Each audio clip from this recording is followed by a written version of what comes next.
Pada kesempatan ini saya ingin membahas satu topik yang dimana topik ini sedang ramai diperbincangkan oleh beberapa kalangan, yaitu mengenai topik unconditional election.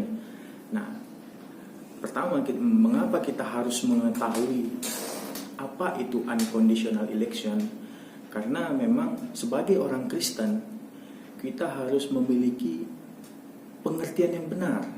Karena di dalam Amsal pasal yang ke-14 ayat yang ke-12 di situ dikatakan ada jalan yang disangka orang lurus, tetapi ujungnya menuju maut. Dan Rasul Paulus juga mengingatkan 1 Tesalonika pasal yang ke-5 ayat yang ke-21 dikatakan di situ, ujilah segala sesuatu dan peganglah yang baik. Nah, oleh sebab itu Bapak Ibu Saudara yang dikasihi Tuhan, kita harus menguji apakah pengajaran kita sudah benar, sudah berdasarkan Alkitab, atau pengajaran kita masih jauh daripada Alkitab. Nah, apa itu unconditional election? Nah, menurut pengakuan Westminster Confession of Faith, John Calvin mengatakan bahwa Tuhan tidak menciptakan semua manusia sama, melainkan ada yang Tuhan ciptakan dengan maksud supaya mereka binasa, dan ada yang Tuhan ciptakan dengan maksud supaya mereka memperoleh hidup yang kekal. Nah, jadi menurut John Calvin, Tuhan sudah menentukan sesuatu di dalam satu dekret di mana ada orang yang ditentukan untuk masuk ke dalam surga dan ada orang yang ditentukan untuk masuk ke dalam neraka tanpa syarat. Nah, yang perlu digarisbawahi ialah Tuhan menentukan sebagian orang untuk masuk surga dan sebagian orang untuk masuk neraka tanpa melihat kondisi dari orang tersebut. Nah, dan selanjutnya pengakuan John Calvin ini sangat mengejutkan karena ia berkata juga bahwa Tuhan senang ketika manusia yang tidak dipilihnya untuk masuk surga dan pada akhirnya masuk ke neraka, dia senang melihat hal itu. Nah, tentu sebagai seorang Kristen yang kritis, kita harus menguji apakah unconditional ini benar atau tidak. Nah, seperti itu. Ini adalah pengakuan John Calvin sendiri mengenai poin unconditional election. Nah, Bapak Ibu yang saudara yang saya kasih dalam nama Tuhan kita Yesus Kristus, yang kedua, mengapa kita menolak unconditional election? Mengapa kita menolak unconditional election? Karena melawan Alkitab. Karena memang poin unconditional election ini sangat bertentangan sekali dengan apa yang diajarkan Alkitab. Karena Alkitab mengajarkan bahwa keselamatan itu bersyarat. Keselamatan itu ada syaratnya. Bukan Tuhan memilih tanpa syarat, tanpa melihat kondisi orang tersebut. Tidak. Tetapi Alkitab mengajarkan keselamatan bersyarat. Coba kita buka beberapa ayat. Kita mulai dari Roma pasal ke-10. Roma pasal yang ke-10.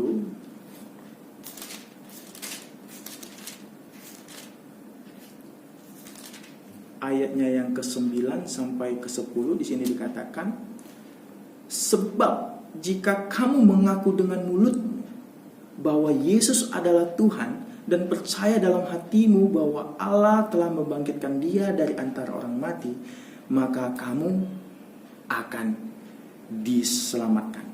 Ayat 10, karena dengan hati orang percaya dan dibenarkan, dan dengan mulut orang mengaku dan dibenarkan.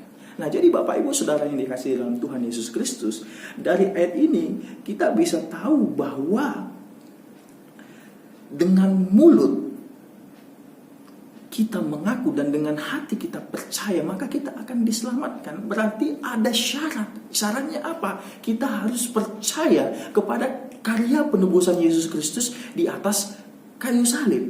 Nah, ayat yang selanjutnya, coba kita buka di dalam Yohanes pasal yang ketiga. Yohanes pasal yang ketiga. Di Injil Yohanes pasal yang ketiga ayat yang ke-16. di sini dikatakan, karena begitu besar kasih Allah akan dunia ini, sehingga ia telah mengaruniakan anaknya yang tunggal, supaya setiap orang yang percaya kepadanya tidak binasa, melainkan beroleh hidup yang kekal. Supaya setiap orang yang percaya kepadanya, berarti ada syarat. Syaratnya yaitu percaya. Bukan seperti yang mereka katakan, Tuhan memilih tanpa syarat. Tetapi ada syaratnya, yaitu percaya. Dan di dalam Markus pasal yang pertama ayat yang ke-15 dikatakan, waktunya telah genap, kerajaan Allah sudah dekat, bertobatlah dan percayalah.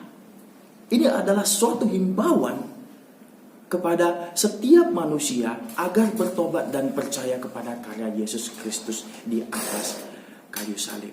Nah, tentu argumentasi yang saya berikan akan ditolak mentah-mentah oleh kelompok Calvinis, karena mereka beranggapan bahwa ketika manusia jatuh ke dalam dosa, manusia yang sudah bobrok total tidak dapat meresponi Injil kalau mereka tidak dilahirbarukan terlebih dahulu. Begitu mereka berkata. Tetapi kalau kita mengingat ketika Tuhan Yesus memberikan perumpamaan di Injil Matius pasal yang ke-13, di situ Tuhan Yesus memberikan beberapa perumpamaan, dan di antaranya ada ketika Tuhan Yesus berkata, ada benih yang jatuh di pinggir jalan. Ada benih yang jatuh di semak duri. Ada benih yang jatuh di tanah berbatu-batu, dan ada benih yang jatuh di tanah yang baik. Benih yang jatuh di pinggir jalan, benih itu dipatuk burung. Benih yang jatuh di berbatu-batu, benih itu tumbuh tetapi tidak berakar. Benih yang jatuh di semak duri, benih itu tumbuh tapi terhimpit oleh duri. Tetapi benih yang jatuh di tanah yang baik, benih itu menghasilkan hasil 30, 60, bahkan 100 kali lipat ganda. Nah, arti dari perumpamaan ini sendiri adalah ketika firman itu ditabur kepada hati manusia, ada yang tidak merespon. Oleh sebab itu, benih itu diambil oleh iblis sehingga benih itu tidak sempat tumbuh di dalam hati manusia. Dan benih yang jatuh di tanah yang berbatu, benih itu tumbuh. Tetapi karena tidak ada tanahnya dan tidak berakar, akhirnya benih itu mati. Dan benih yang jatuh di semak duri, benih itu tumbuh. Tetapi karena semak duri yang menghimpitnya, akhirnya benih itu pun mati. Tetapi benih yang jatuh di tanah yang baik, benih itu tumbuh dan menghasilkan 30, 60, bahkan 100 kali lipat ganda. Dari perumpamaan yang diberikan Tuhan Yesus ini, kita dapat menyimpulkan bahwa manusia yang tadinya sudah jatuh ke dalam dosa, tapi mereka masih dapat meresponi Injil. Oleh sebab itulah kita sangat menolak poin-poin dari Calvinisme. Nah, yang selanjutnya, mengapa kita menolak unconditional election? Karena sangat bertentangan dengan sifat-sifat Allah. Sangat bertentangan dengan sifat-sifat Allah. Sifat Allah, sifat apa? Allah yang Maha Kasih tentunya sangat mengasihi semua manusia berdosa. Coba kita buka ayatnya di dalam 1 Timotius pasal yang kedua. 1 Timotius pasal yang kedua,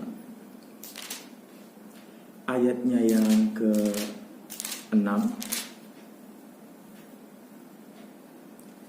Nah, di sini dikatakan, yang telah menyerahkan dirinya sebagai tebusan bagi semua manusia, itu kesaksian pada waktu yang ditentukan. Nah, yang telah menyerahkan dirinya sebagai tebusan bagi semua manusia. Allah sangat mengasihi semua manusia, bukan semua orang pilihan, tidak, tetapi semua orang yang ada di dunia ini, Tuhan mengasihi mereka. Nah, coba kita buka satu ayat lagi di dalam Yohanes pasal yang ke-1 ayat yang ke-29. Yohanes pasal yang ke-1 ayat yang ke-29. Di sini dikatakan, pada keesokan harinya Yohanes melihat Tuhan Yesus datang kepadanya, dan ia berkata, lihatlah anak domba Allah yang menghapus dosa dunia. Menghapus dosa seisi dunia, bukan menghapus dosa orang-orang pilihan saja, begitu. Nah, dan di Ibrani pasal yang kedua ayat yang ke-9, coba kita buka. Ibrani pasal yang kedua ayat yang ke-9.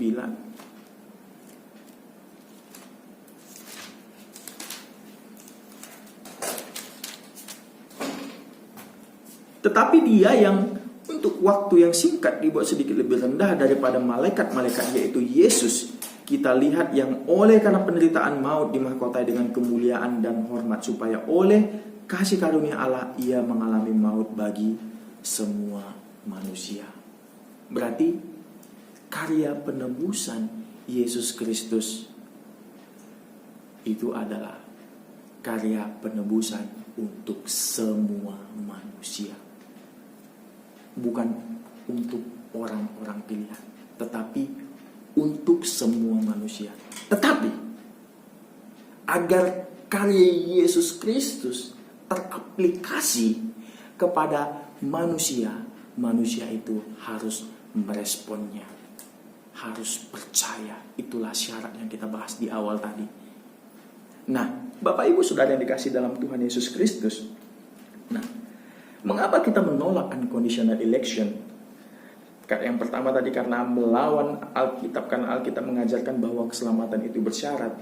Yang kedua karena bertentangan dengan sifat-sifat Allah, karena Allah adalah Allah yang Maha Kasih. Dan yang selanjutnya, kita menolak pemilihan tanpa syarat karena bertentangan dengan sifat Allah yang Maha Adil. Nah, bertentangan dengan sifat yang Allah yang Maha Adil. Tentu Allah yang Maha Adil akan mengampuni semua orang berdosa. Bukan sebagian orang berdosa saja, Bapak Ibu sudah dikasih Tuhan, tetapi semua orang berdosa. Karena begini, karena sangat tidak adil jika Allah hanya mengampuni orang pilihan saja, tetapi tidak mengampuni orang yang tidak dipilihnya. Tentu itu adalah Allah yang tidak adil, Bapak Ibu sudah dikasih Tuhan. Dan penjelasan ini didukung oleh Yesus Kristus sendiri. Coba kita buka di dalam Matius pasal yang ke-5. Coba kita buka di dalam Matius pasal yang ke-5 ayat yang ke-45. Di sini dikatakan, karena dengan demikianlah kamu menjadi anak-anak Bapamu yang di sorga, yang menerbitkan matahari bagi orang yang jahat dan orang yang baik, dan menurunkan hujan bagi orang-orang yang benar dan orang-orang yang tidak benar. Bahkan Tuhan memberikan matahari katanya kepada orang-orang yang benar dan orang-orang yang tidak benar. Ini menunjukkan kemahadilan dari Allah. Bapak Ibu Saudara yang dikasih dalam Tuhan. Nah, mengapa kita menolak unconditional election? Karena Allah bukan ingin sebagian manusia untuk diselamatkan, tetapi Tuhan ingin agar semua manusia diselamatkan, bukan sebagian. Ini adalah poin penting mengapa kita menolak pemilihan tanpa syarat. Karena Tuhan ingin semua manusia diselamatkan. Coba kita buka di dalam 1 Timotius pasal yang kedua ayat yang keempat. 1 Timotius pasal yang kedua ayat yang keempat, di sini dikatakan, yang menghendaki supaya semua orang diselamatkan dan memperoleh pengetahuan akan kebenaran. Jadi Bapak Ibu Saudara yang dikasih dalam Tuhan Yesus Kristus, Tuhan ingin menghendaki supaya semua orang diselamatkan. Bukan sebagian orang untuk diselamatkan, tidak, tetapi semua orang untuk diselamatkan. Nah, coba kita buka satu ayat lagi di dalam 2 Petrus pasal yang ketiga. 2 Petrus pasal yang ketiga, 2 Petrus pasal yang ketiga ayat yang ke-9.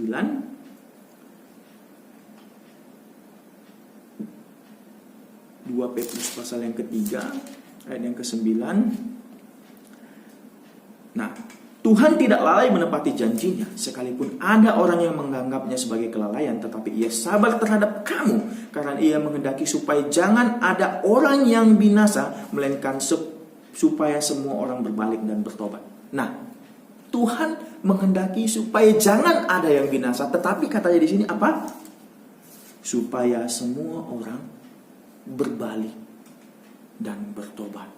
Nah, Tentu ini adalah keinginan Tuhan. Tetapi teolog Calvinis berkata, kalau memang Tuhan menghendaki semua orang diselamatkan, Tuhan ingin agar semua orang masuk surga, kenapa hari ini banyak sekali orang yang binasa ke neraka? Tentu kalau memang Tuhan ingin semua orang diselamatkan, harusnya mereka semua diselamatkan. Tetapi nyatanya ada banyak sekali orang yang binasa. Nah, jawaban satu-satunya yang paling masuk akal ialah karena Tuhan sudah menentukan mereka dengan memiliki kehendak bebas. Nah, karena kehendak bebas mereka. Oleh sebab itulah Tuhan Yesus pernah berkata di dalam Injil Matius, Yerusalem, Yerusalem, berkali-kali aku ingin mengumpulkan kamu seperti induk ayam mengumpulkan anak-anaknya di bawah naungan sayapnya, tetapi kamu tidak mau. Nah, Bapak Ibu Saudara yang dikasih dalam nama Tuhan Yesus Kristus, Tuhan ingin semua orang diselamatkan, tetapi manusia itu sendiri tidak mau untuk diselamatkan. Tidak mau merespon Injil yang sudah diberitakan. Karena di awal kita sudah bahas, ialah syarat keselamatan adalah bertobat dan percaya kepada Yesus Kristus. Nah, sekarang kita akan masuk kepada pemilihan yang diajarkan di dalam Alkitab. Nah, memang ada pemilihan di dalam Alkitab. Coba kita buka ayatnya di dalam Efesus pasal yang pertama ayat yang keempat. Di sini dikatakan, sebab di dalam Dia Allah telah memilih kita sebelum dunia dijadikan supaya kita kudus dan tak bercacat di hadapannya. Memang benar, Allah memilih kita sebelum dunia dijadikan. Tetapi ketika kita berada di dalam Dia. Nah, ketika kita bertobat dan percaya kepada Yesus Kristus, kita yang tadinya anak iblis disebut menjadi anak Allah.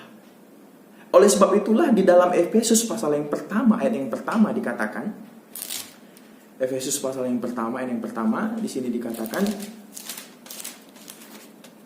dari Paulus Rasul Kristus Yesus oleh kehendak Allah kepada orang-orang kudus di Efesus. Kepada orang-orang kudus di Efesus mengindikasikan bahwa surat yang ditulis oleh Rasul Paulus ini ditujukan kepada orang-orang yang sudah diselamatkan di Efesus. Nah, oleh sebab itulah di ayat keempat di sini Paulus berkata, sebab di dalam dia ketika kita sudah bertobat dan percaya kepada Yesus Kristus, Allah telah memilih kita. Allah telah memilih kita. Jadi berdasarkan pra-pengetahuan Tuhan, Tuhan tahu siapa yang akan meresponi Injil dan siapa yang tidak mau meresponi Injil. Dan di dalam Dialah kita dipilih. Nah, coba kita buka satu ayat lagi di dalam 1 Petrus pasal yang pertama ayat yang kedua. 1 Petrus pasal yang pertama dan yang kedua, yaitu orang yang dipilih sesuai dengan rencana Allah Bapa kita dan yang dikuduskan oleh Roh supaya taat kepada Yesus Kristus dan menerima percikan darahnya. Kiranya kasih karunia dan damai sejahtera makin melimpah atas kamu.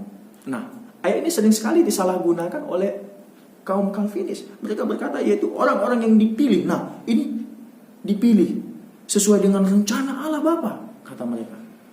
Nah, tetapi Bapak Ibu Saudara yang dikasih Tuhan, di dalam 1 Petrus pasal yang pertama ayat yang kedua, Lembaga Alkitab Indonesia ada menghilangkan frase yaitu menurut pra-pengetahuan Tuhan. Karena di dalam King James Version di sini dikatakan elect according to the foreknowledge of God. Jadi berdasarkan pra-pengetahuan Tuhan mereka sudah dipilih. Tentu syaratnya ialah di dalam Kristus.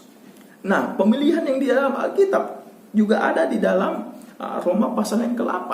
Coba kita membuka Roma pasal yang ke-8 ayat yang ke-29. Roma pasal yang ke-8 ayat yang ke-29. Sebab semua orang yang dipilihnya dari semula, mereka juga ditentukannya. Nah, dipilihnya ditentukannya kata mereka.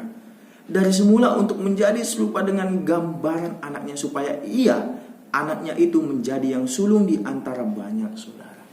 Nah, sering sekali Bapak Ibu Saudara yang dikasih Tuhan, kelompok Calvinis salah menggunakan ayat ini. Mereka tidak melihat ke dalam bahasa asli Alkitab. Begitu. Karena kalau kita melihat di dalam bahasa Inggris, coba kita lihat di dalam Roma tadi. Roma pasal yang ke-8 ayat yang ke-29 tadi. Di sini ada kata-kata yang salah diterjemahkan oleh Lembaga Alkitab Indonesia, itu for whom he did foreknow. Jadi sebenarnya ada kata-kata foreknow, yaitu diketahui. Diketahui sebelumnya. Diketahui sebelumnya oleh Tuhan bahwa mereka akan merespon Injil itu. Nah, itu adalah pemilihan yang diajarkan di dalam Alkitab.